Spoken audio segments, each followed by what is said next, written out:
르네상스는 인류 역사상 가장 찬란한 문화를 만들었습니다.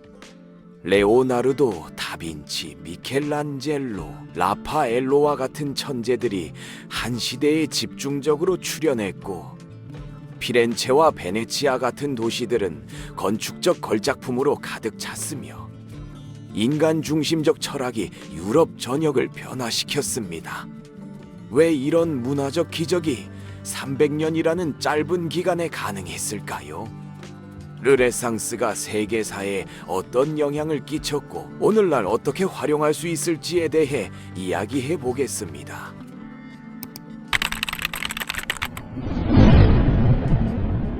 르네상스를 공부하는 진정한 가치는 단순히 과거를 기억하는 데 있지 않습니다. 그 시대의 혁신적 아이디어를 현대의 문제에 적용하는 데 있죠. 따라서 이 르네상스 여행은 겉으로는 오래전 죽은 인물들에 관한 이야기처럼 보이지만 실제로는 우리 자신에 관한 이야기입니다.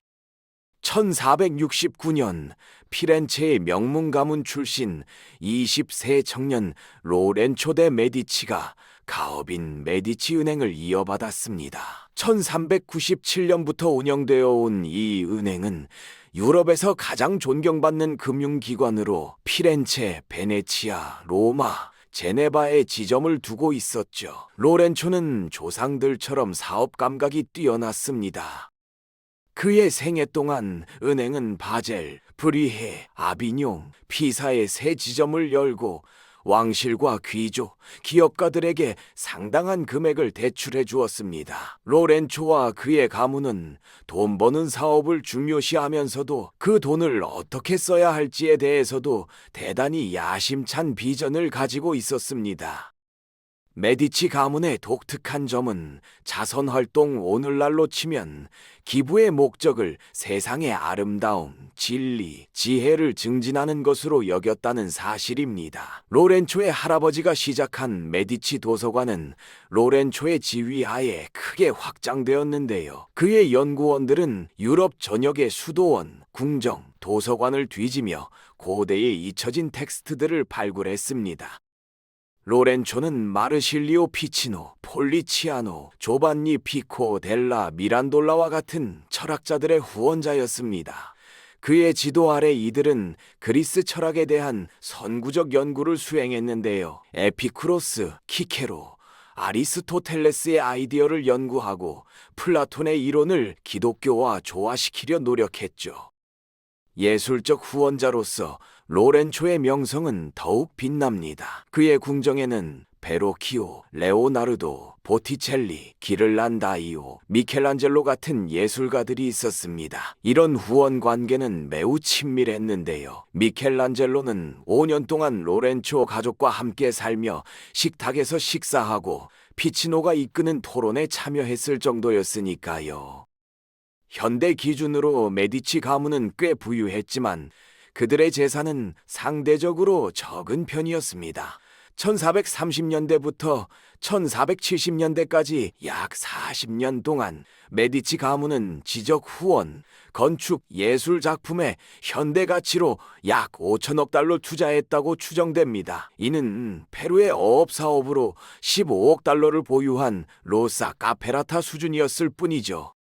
그녀는 현재 세계 1200위 부자입니다. 로렌초는 85억 달러의 조르지오 아르마니나 709억 달러의 빌 게이츠에 비하면 경제적으로 초라해 보일 수 있습니다. 돈이 로렌초의 업적에 중요했던 것은 분명하지만 오늘날 세계는 그의 발자취를 따르기에 충분한 자원을 갖고 있습니다. 부족한 것은 비전입니다. 이 호화 요트 하나 가격으로 로렌초는 30년간 르네상스를 이끌었습니다.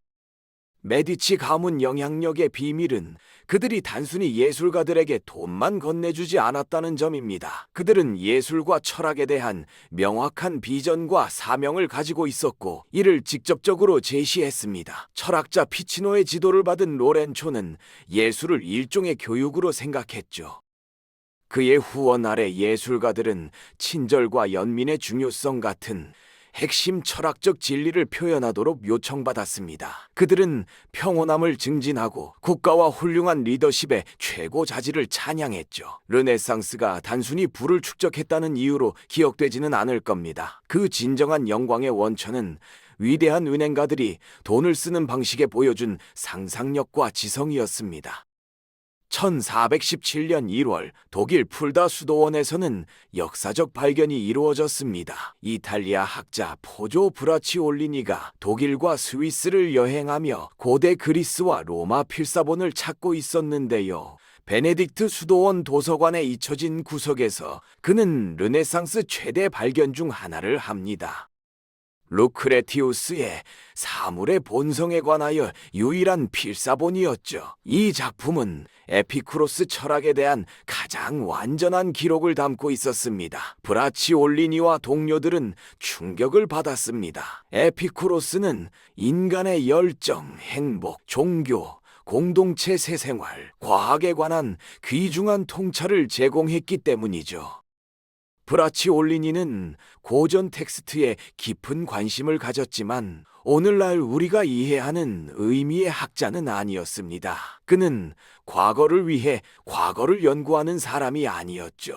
르네상스 지식인들은 철저히 실용적이었습니다. 그들은 무엇보다 사회를 성공적으로 운영하고 시민들을 현명하게 만들고 웅장한 도시를 건설하기를 원했습니다. 브라치올리니가 발굴한 에피쿠로스 철학이 그에게 흥미로웠던 이유는 오래되었기 때문이 아니라 그 지혜가 여전히 필요했기 때문입니다. 1484년 피렌체 중심부에서는 메디치 가문의 건축가 미켈로초 디 바르톨로메오가 팔라초 메디치를 완성했습니다. 그는 로마 고대 유물을 면밀히 연구했고 이 건물의 3단 구성은 르네상스 정신의 특징인 합리성, 질서, 조화를 아름답게 표현했습니다. 이때는 피렌체 건축의 황금기였죠. 레온 바티스타 알베르티는 산타 마리아 노벨라 교회 파사드를, 브루넬레스키는 스페달레 델리 인노첸티와 성당 돔을 지었으며 수많은 건축가들이 광장, 분수, 길을 완성했습니다. 시에나, 베네치아, 우르비노, 만투아, 로마에서도 비슷한 변화가 일어났습니다. 르네상스 도시 계획의 비밀은 단순한 우연이 아니었습니다. 그들에게 도시 설계는 철학적 사명이었죠. 르네상스가 훌륭한 도시를 건설한 이유는 인간이 주변 환경에 의해 형성된다는 생각 때문이었습니다. 공공공간에 품위와 평온함을 부여하는 것은 사치가 아닌 필수였으며 이는 시민들의 정신적 건강과 행복을 보장하는 데 중요했습니다. 도시 계획가들은 규칙을 믿었고 도시의 아름다움이 우연이라고 생각하지 않았습니다. 그들은 좋은 거리, 모퉁이, 보도, 벤치의 조건을 체계화했죠. 르네상스 도시 설계자들은 광장의 이상적 크기, 어머니가 창문에서 광장 건너편 아이를 부를 수 있을 정도로 규정했고 광장 중앙에 정교한 분수를, 주변에는 비교적 평범한 건물을 배치했습니다. 그들은 건물이 5층 높이여야 하며 모든 날씨에 시민들이 산책할 수 있는 아케이드가 있어야 한다고 생각했죠. 메디치 같은 르네상스 지도자들은 로마 역사가 살루스트의 공적 빈곤과 사적 사치에 대한 비판에 영향을 받아 공공 영역의 아름다움을 추구했습니다. 1488년 베네치아 프라리 교회에서는 화가 조반니 벨리니가 아기 예수와 성모 마리아를 그린 삼폭 제단화를 완성했습니다. 이전에 딱딱하고 무표정했던 성화들과 달리 벨리니의 예수는 뭉툭한 다리와 약간 부은 배를 가진 진짜 아이처럼 보였고 마리아는 생동감 있고 깊이 있는 인물로 표현되었습니다.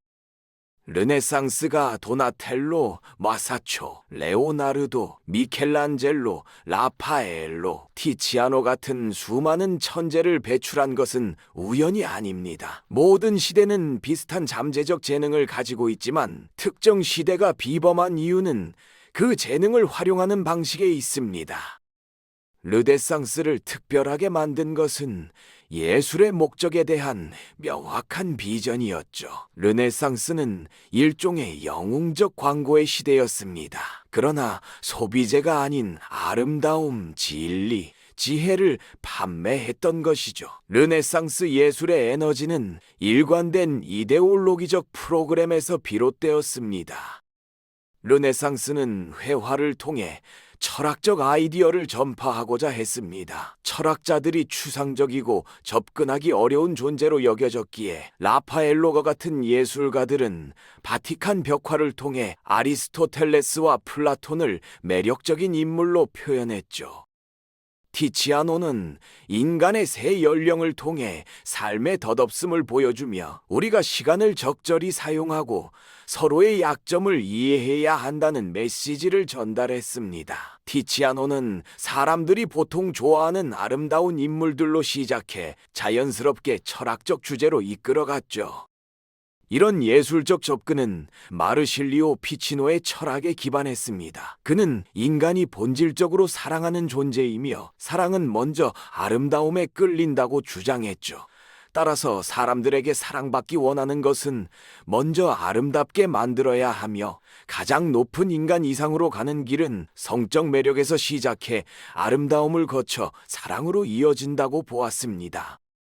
이 이론 덕분에 르네상스는 성적 매력, 욕망, 유명세 같은 요소들을 고귀한 지적 야망을 위해 활용할 수 있었습니다. 오늘날 이런 요소들이 소비재 판매에 국한되는 것과 달리 르네상스는 이를 통해 큰 아이디어들을 아름답고 매력적으로 표현했죠.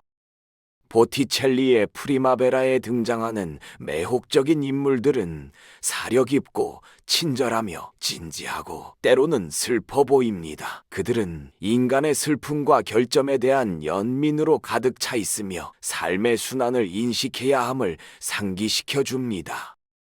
르네상스는 우리 사회에서 큰 존경을 받지만 진정한 의미는 우리 눈으로 그들의 세계를 보는 것이 아니라 그들의 눈으로 우리 세계를 보는 것이 중요합니다.